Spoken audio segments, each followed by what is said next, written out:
অনুরাগ আমরা সাধন করব। এখন কথাটা হচ্ছে রূপ অনুরাগ, রূপ বর্ণনা নয়, কিন্তু বর্ণনা হয়ে গেলে তখন আবার পদাবলী আলাদা হয়ে যায়। কিন্তু রূপ অনুরাগ, অনুরাগের রূপ সেই রকম পদাবলী আস্বাদন করতে হবে। সেই পদ দিয়েই আজকের আমরা গৌরচন্দ্রিকা শুরু করেছি।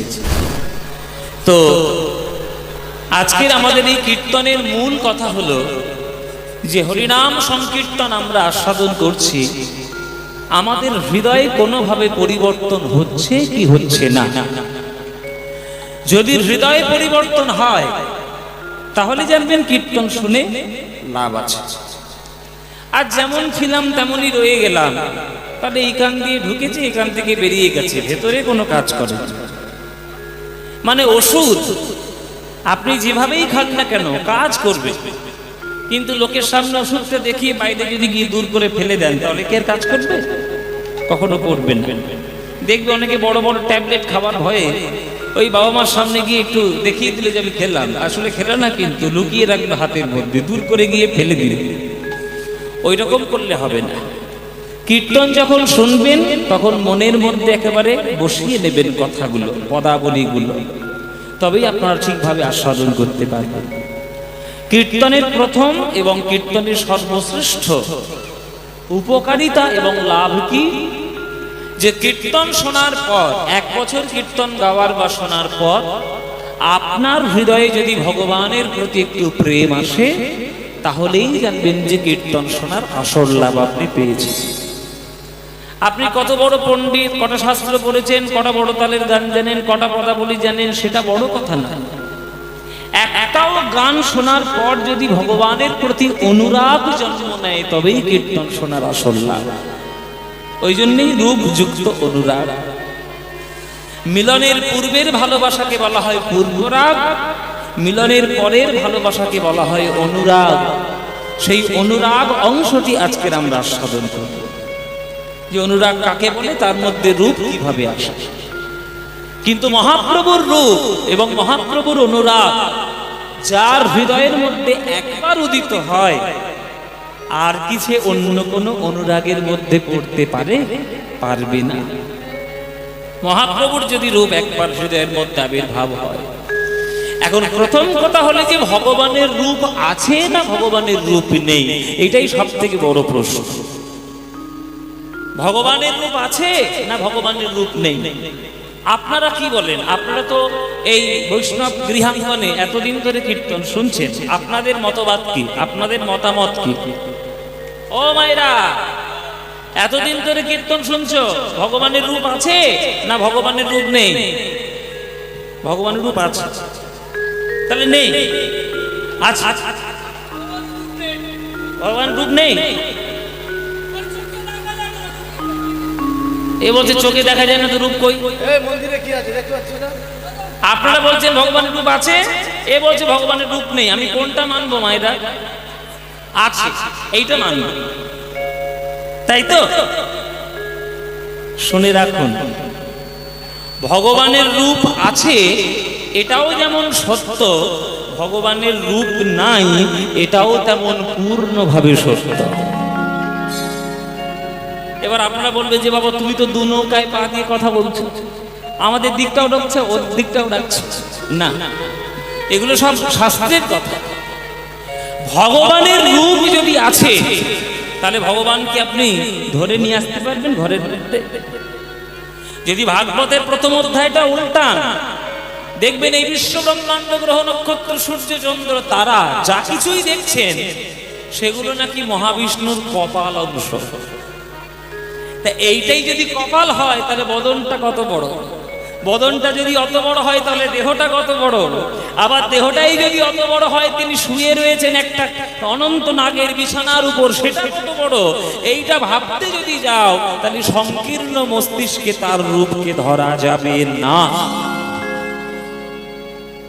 কিন্তু তার রূপ আছে, যদি সেই বিরাট বড় রূপকে তোমার সাধনার মাধ্যমে যদি তুমি হৃদয়ের মধ্যে হৃদয়ঙ্গম করে নিতে পারো, তখন তোমার ভাব অনুসারে তোমার হৃদয়ের মধ্যে মূর্তি ধরে ধরা দেবে। জলের কোনো নিজস্ব রং আছে মায়েরা? জলের কোনো নিজস্ব রং নাই। হলুদ মাখিয়ে দিলে জল হলুদ হয়ে যাবে, গ্লাসে রেখে দিলে গ্লাস হয়ে যাবে, সমুদ্রে রেখে দিলে সমুদ্র হয়ে যাবে। জলের যেমন রূপ আছে সত্য, রূপ নাই এটাও সত্য, তেমনি ভগবানও জলের মতো। যেমন ভাবে তাকে তুমি ডাকার চেষ্টা করবে, সেইভাবেই ভগবান তোমার হৃদয়ের মধ্যে সে ধরা দেবে। ওই জন্য কৃষ্ণ গীতায় পরিষ্কার বলেছে, ये यथा मां प्रपद्यन्ते तांस्तथैव भजाम्यहं मम वर्तानुवर्तन्ते मनुष्या पार्थ सर्वस्य। যে আমায় যেমন ভাবে ভালোবাসবে আমি তাকে তেমন ভাবেই ভালোবাসবো। অনেকে ভগবানকে ভাবে জীবাত্মা, নিজেকে ভগবানকে ভাবে পরমাত্মা, নিজেকে ভাবে জীবাত্মা। এই জীবাত্মা পরমাত্মার ভালোবাসাকে তারা শান্তরসের সেবা বলে। তাই তাদের ভক্তিটাও যেমন সত্য, তেমনি সূক্ষ্মরূপে যখন শ্রীরাম সুদামের কাঁধে চড়ে চড়ে বেড়ায়, সেটাও কিন্তু সম্পূর্ণভাবে সত্য। তাই ভগবান নিরাকারও বটে, ভগবান সাকারও বটে। এই চৈতন্য চরিতামৃতে কৃষ্ণদাস কবিরাজ গোস্বামী বলেছেন যে সচ্চিদানন্দ হয় কৃষ্ণের স্বরূপ, অতএব তার শক্তির হয় তিন রূপ। আনন্দাংশে ভাবমিয়া, সদংশে সন্দিনী, চিদংশে সম্বিদ যারে জ্ঞান করি মানি। মানে সোজা কথায় সৎ চিৎ আনন্দ এইটাই ভগবানের। ও মায়েরা, এই যে মন্দিরে যে ভগবানটা দেখছো, ওটা ভগবান মোটেও নয়, একবারের জন্য ভগবান না। ভগবান যদি ওটা হয়, ভগবান কখনো মাটি, ইট, কাঠ, সিমেন্ট দিয়ে তৈরি হতে পারে? ভগবান কখনো ইট, কাঠ, বালি, সিমেন্ট দিয়ে তৈরি হয়? আপনি একটা গিয়ে বড় বাজারে অর্ডার দিলেন, আমার একটা ঠাকুরের মূর্তি লাগবে, শ্বেত পাথরের বানিয়ে দাও। ভগবান কখনো শ্বেত পাথর দিয়ে তৈরি হয়? ভগবান শ্বেত পাথর দিয়ে তৈরি হয় না। ভগবান তিনটে সত্তা দিয়ে তৈরি হয়, সৎ, চিৎ, আনন্দ, সচ্চিদানন্দ। এই তিনটে সত্তা যদি তুমি অনুভব করতে পারো তোমার সাধনার মাধ্যমে, তখন তোমার হৃদয় আকাশে ভগবানের রূপকে তুমি নয়ন ভরে দর্শন করতে পারবে। আর একবার দেখে নিলে আর কারোর দিকে নয়ন তোমার যাবে না। ওই জন্যই কবি গান লিখেছেন, প্রভু তুমি আমার কাছে সকলই সমান, যে রূপেই আসো না কেন আমার কাছে তুমি সম্বন্ধ। রজনীকান্ত লিখছে যে ভগবান তুমি আমার কাছে যে রূপেই আসবে, সেই রূপেই তুমি আমার কাছে পূজনীয় হবে। তুমি স্বরূপ, তুমি অরূপ, তুমি দয়াল, তুমি ভয়াল, তুমি নিরাকার, তুমি সাকার, তুমি গুণময়, তুমি গুণহীন, তুমি রূপবান, আবার তুমি কখনো রূপহীন। যে রূপেই তুমি আসবে, আমি আমার হৃদয় সাজিয়ে রাখবো তোমার অন্তরে তোমাকে পুজো করার জন্য। আপনি যে রূপেই ডাকুন না কেন ভগবান আসবে। ও মায়েরা, তোমরা তো মা, যখন দেখবে সন্তান খুব দুষ্টুমি করে, একদম বাধ্য হয়ে কথা শুনছে না, তখন তুমি গিয়ে তার গালে একটা ঠাস করে চড় মারো। শাসন তো করবেই মা, শাসন করবে না? শাসন করা বড় জরুরি। আমরা তো ছোটবেলায় যা মার খেয়েছি, এখনকার দিনে ছেলেদের মারলে পুলিশ এসে আপনাকে তুলে নিয়ে যাবে। আমরা ছোটবেলায় মার হাতে যা মার খেয়েছি, মা বলেছে যে পুকুর থেকে 2টো ডুব দিয়ে ঘরে আসবি। আমার মা 2টো ডুব দিয়ে ঘরে আসবি, তো 2টো ডুবে কি মন শান্ত হয় গরমকালে? বেশ 12, 15, 14টা মতো ডুব দিয়েছি আর কি। আর ব্যাস অমনি ছিল একবার তৈরি করা লাঠি, একবারে পড়লো ধপাস ধপাস করে বেরিয়ে মেরে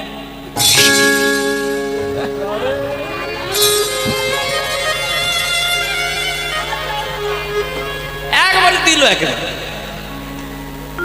এই যে মা আমাকে শাসন করলো, আমাকে মারলো, এই অভিমানে যদি আমি ঘরের মধ্যে চুপ করে বসে থাকি, আবার আমি যখন কোনো একটা কাজে, আমি যখন মাধ্যমিকে ফার্স্ট ডিভিশন নিয়ে পাশ করলাম, আবার আমারই মা তখন সব থেকে দামি মিষ্টিটা নিয়ে এসে মুখের মধ্যে দিল। মায়ের চরিত্র তো এইটাই, শাসনও করবে, আদরও করবে। তাহলে মা 2 রকমের। যখন তিনি বিনাধারী রয়ে, বিনা ধরে যখন তিনি পদ্ম ফুলে বসবেন, তখন তিনি দয়াল, মা সরস্বতী। আবার যখন জগৎকে শাসন করার চেষ্টা করবেন, অসুরদের মুণ্ডচ্ছেদন করবেন, তখন তিনি চণ্ডিকা। তাহলে কোন পূজাটা করা ভালো? সরস্বতী পুজো করা ভালো না কালী পুজো করা ভালো? আমি সোজা কথাই বলি, বাবা কোন পুজো করা ভালো বলুন? সরস্বতী পুজো ও কালী পুজো ভালো নয়? তাহলে দুটোই সমান। মা শুধু মারবে আর মা শুধু আদর করবে না, আদরের রূপটা দেখবো, শাসনটা দেখবো না, এটা হতে পারে না। মায়ের আদরও যেমন নিতে হবে তেমন শাসনও নিতে হবে, তেমনি ভগবানের অরূপটাও নিতে হবে, ভগবানের স্বরূপটাও নিতে হবে, দয়ালটাও নিতে হবে, ভয়ালটাও নিতে হবে। দয়াল ভয়াল হরি হে, আমি কি বা বুঝি, আমি কি বা জানি, আমি কেন ভেবে মরি। অরূপ স্বরূপ সগুণ নির্গুণ দয়াল ভয়াল হরি হে, আমি কি বা বুঝি, আমি কি বা জানি, আমি কেন ভেবে মরি। কি রূপে এসেছি, কেমনে বাজাবো, তা ভাবিয়ে কেন জীবন কাটাবো। কি রূপে এসেছি, কেমনে বাজাবো, তা ভাবিয়া কেন জীবন খাটাবো। কি রূপে এসেছি আর কেমনে বাজাবো। তোমরা সমুদ্র কেউ দেখেছো মায়েরা? হ্যাঁ, সবাই দেখেছে। এবার সমুদ্র দেখবো না? যদি না দেখতে পারে তো টিভিতে দেখেছি। সমুদ্রের ঢেউটা যখন সমুদ্র থেকে উৎপন্ন হয়ে পাড়ের মধ্যে আছাড় খেয়ে পড়লো, এবার পড়ার পরে ওই ঢেউয়ের জলটা কোথায় চলে যায়? আবার কোথায় চলে যায়? সমুদ্রেই তো চলে যায়। ওই আছাড় খেয়ে পড়ে কি এবার শহরের মধ্যে ঢুকে যায় নাকি? ঢুকে যায় না তো। আছাড় খেয়ে পড়লো, আবার সমুদ্রের মধ্যেই মিলিয়ে গেল। এমনি জেনে রাখবেন, ভগবান হলেন সমুদ্র, আমরা হলাম তার ছোট ছোট তরঙ্গ। আমরা ওই সমুদ্র থেকেই যেমন এসেছি তেমন চলে যাবার পর ওই সমুদ্রতেই মিশে যাব। কোনো চিন্তা নেই, কোনো চিন্তা নেই। আপনি যেভাবেই ভগবানকে ডাকুন না কেন, ভগবানকে আপনি পাবেন। ভগবানকে শত্রু রূপে ডাকলেও ভগবান আপনি পাবেন, আপনি ভগবানের বন্ধু রূপে ডাকলেও ভগবান পাবেন। কৃষ্ণকে ভালোবেসে সুদামাও যেমন কৃষ্ণকে পেয়েছিল, তেমন কৃষ্ণের সঙ্গে শত্রুতা করে কংসও কিন্তু কৃষ্ণের চরণটাই পেয়েছিল। কেননা দিবারাত্র কংস কৃষ্ণ মারবো, কৃষ্ণ মারবো, কৃষ্ণ মারবো, সারাক্ষণ শুধু কৃষ্ণের চিন্তা। হয়তো সে শত্রু রূপে চিন্তা করেছে, আমরা ভক্ত রূপে চিন্তা করছি, কিন্তু চিন্তা তো করছি। একটা জ্বরের ট্যাবলেট খুব তিতো, আপনি হাসি মুখে খান আর নাক ছিটিয়ে খান, ওষুধটা কাজ করবেই করবে। তেমনি ভগবানের চরণ আপনি শত্রু রূপে ডাকুন, আপনি মিত্র রূপে ডাকুন, যেভাবেই ডাকুন না কেন ভগবানকে আপনি পাবেন। কি রূপে এসেছি, কেমনে বাজাবো, তা ভাবিয়ে কেন জীবন কাটাবো। তুমি আনিয়াছো, তোমারেই পাবো, এই শুধু মনে করি। অরূপ স্বরূপ সগুণ নির্গুণ দয়াল ভয়াল হরি হে, আমি কি বা বুঝি, আমি কি বা জানি, আমি কেন ভেবে মরি। না রাখি জটিল ন্যায়ের বারতা, বিচারে বিচারে বাড়ে অসারতা। আমি জানি তুমি আমারই দেবতা, এই শুধু মানি বলি। কি কথা, যেমন গানের কথা আর তেমন গানের সুর। আপনারা কীর্তন শোনেন, আপনারা ভক্তিগীতি শোনেন, যে গানগুলো শুনলে আপনার হৃদয়ের ভক্তি বৃদ্ধি হবে সেই সব গানগুলো শুনবেন, আর বাকিগুলো ফেলে দেবেন। রাজহাঁস কাকে বলে? জলে দুধে মিশিয়ে দিলে দুধটাই টেনে নেয়, জলটা পড়ে থাকবে, সেইটাকেই রাজহংস বলে। আপনারা সবাই রাজহংস হয়ে যান। কীর্তনের মধ্যে নানান ধরনের গান হবে, নানান ধরনের কথা হবে, যেটা আপনার শুনলে আপনার ভক্তি বৃদ্ধি হবে সেইটাই হৃদয়ে রাখবেন, বাকিগুলো ফেলে দেবেন। এই হচ্ছে সেই গান যেগুলো হৃদয়ে যত্ন করে সাজিয়ে রাখার গান। কি বলছে কথা? না রাখি জটিল ন্যায়ের বারতা, বিচারে বিচারে বাড়ে অসারতা। আমি জানি তুমি আমারই দেবতা, তাই আনি হৃদে বলি। আমি তাই আমি হৃদে বলি, তাই আমি হৃদে বলি। একটা ছেলে তার মার কাছে গিয়ে বলছে, মা আজকে তোমাকে একটা ভালো জিনিস খাওয়াবো। বলে কি খাওয়াবি বাবা? বলে দাঁড়াও আসছি। এই বলে একটা দা বের করেছে। দা, দা আপনাদের দিকে কি বলে আমি জানি না। দাই বলে, মানে কাটারি আর কি, কাটারিকে দাই বলে। ঘর থেকে একটা দা বের করেছে। দা বের করে ঘরের পিছনে কি দুম দাম করে আওয়াজ করছে। মা মনে মনে ভাবছে, বাবা ঘর দোর ভাঙছে নাকি, দা নিয়ে গেল কেন? পিছনে গিয়ে দেখছে মোটা মোটা কঞ্চি আছে না বাঁশ গাছে, ওই বাঁশ গাছের কঞ্চি নিয়ে তারা কাটছে কচকচ করে।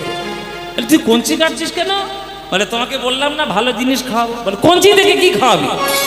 বলে মা তুমি তো জানো নি, আমি শিয়ালদা স্টেশনে গেছিলাম, এই মোটা মোটা কঞ্চি ছাল ছাড়াচ্ছে আর মেশিনের মধ্যে ঢুকিয়ে দিচ্ছে, গল গল করে রস বেরোচ্ছে, 10 টাকা।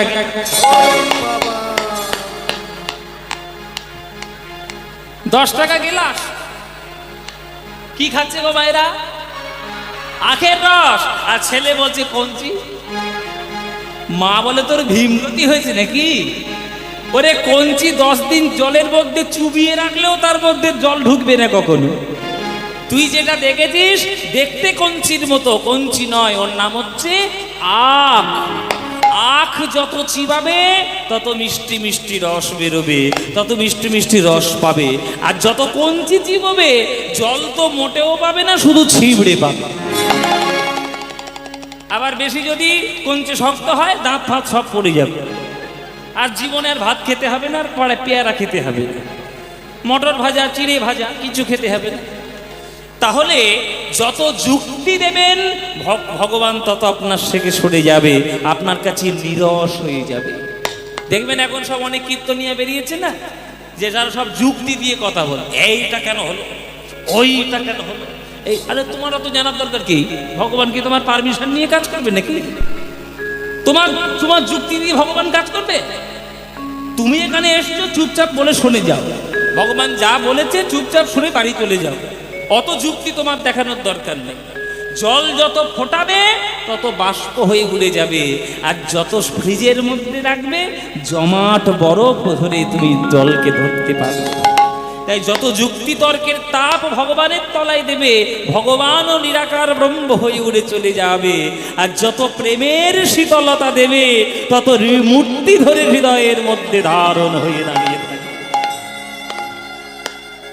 তাই তর্ক করো না, বিশ্বাসে মিলায় বস্তু, তর্কে বহুদূর। তাই বলে ডাকি প্রাণ যাহা চায়, ডাকিতে ডাকিতে হৃদয় জুড়ায়। তাই বলে ডাকি প্রাণ যাহা চায়, ডাকিতে ডাকিতে হৃদয় জুড়ায়। তাই বলে ডাকি আমার প্রাণ যাহা চায়। আমি আমার ব্যক্তিগত আপনাদের কথা বলবো। আমি আমার ছোট্টবেলা থেকে আমার দাদুর ঠাকুরদার আশীর্বাদে আমি অনুকূল ঠাকুরের ভক্ত ছিলাম, জানেন?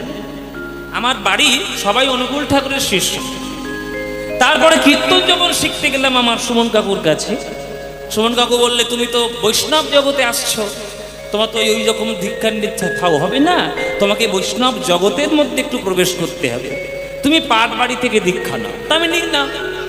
পাটবাড়িতে আমি যার সান্নিধ্যে দীক্ষা নিয়েছিলাম তিনি পরম বৈষ্ণব, জিভ থেকে মুখের থেকে লালা ঝরে পড়ে যাচ্ছে কিন্তু হাতে নাম বন্ধ নেই, এমন এক বৈষ্ণব শ্যামানন্দ দাস বাবাজি মহারাজের কাছ থেকে আমার দীক্ষা হয়েছে। তা আমি শ্যামানন্দ বাবাজি মহারাজের কাছে দীক্ষা নিলাম, তাহলে আমি বৈষ্ণব হলাম। কিন্তু কালী পুজোতে আমার যেতে ভালো লাগে, আমার শিবরাত্রির ব্রতও ভালো লাগে, আমি নিজেই নীল ষষ্ঠীর ব্রত করি। তাহলে এইগুলো করছি বলে আমার জাত গেছে না আমার কিচ্ছু হয়েছে? তাহলে যেটা ভালো লাগবে সেটাই করব। আমার ভিত কিন্তু বৈষ্ণবতা, ভিত কিন্তু ভজনিতায় গৌর রাধেশ্যাম জপ হরে কৃষ্ণ হরে নাম, ফাউন্ডেশন এটা আমার। কিন্তু তাই বলে আমি শিবকে অপমান করব, কালীকে অপমান করব, আমি কার্তিককে অপমান করব, গণেশ, এই সাধ্য, এই অধিকার আমাকে কে দিয়েছে? কে দিয়েছে এই অধিকার? সনাতন ধর্মের আজকের এই দশা হয়েছে আমাদের এই নিজেদের মধ্যে বিভেদতার জন্য। আমি যেটা ভালোবাসি সেইটাই বড়, ও যেটা ভালোবাসে সেটা ছোট। এই ছোট বড় করতে গিয়ে আজকের ভারতবর্ষের সমাজ এতটা অধোগামী হয়ে গেছে।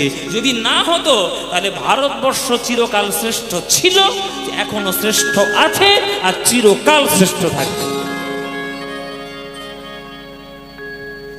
আপনি মনে করুন হরিচাঁদ ঠাকুরের ভক্ত, ভালো কথা, নিশ্চয়ই ভক্ত হন, আপত্তি তো কিছু নাই। কিন্তু তাই বলে আপনি একজন বৈষ্ণবকে অপমান করতে পারেন না। আপনি একজন বৈষ্ণব বলে আপনি একজন স্বার্থ ভক্তকে অপমান করতে পারেন না। এই কালী কৃষ্ণে বিভেদ করবেন কেন? স্বয়ং জগৎপতিকে পাওয়ার জন্য গোপীরা 1 মাস ধরে কাত্যায়নী ব্রত করেছিল। তুমি কি ব্রজগোপীদের থেকেও বেশি বড় ভক্ত নাকি? তুমি কালী কৃষ্ণে বিভেদ করছো?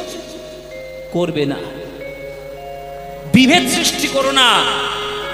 বিভেদ সৃষ্টি করলে সংসার কখনো টেকে না। রাম লক্ষ্মণ ভরত শত্রুঘ্ন 4 ভাই যদি 4টে রাজ্য নিয়ে আলাদা হয়ে যেত, আজকের রামায়ণ তৈরি হতো না বাবা। তাই সকল শাস্ত্রকে এক করে সবাইকে সমান মর্যাদা রেখে নিজের ধর্মকে বাঁচিয়ে রাখবেন, নিজের আদর্শকে বাঁচিয়ে রাখবেন।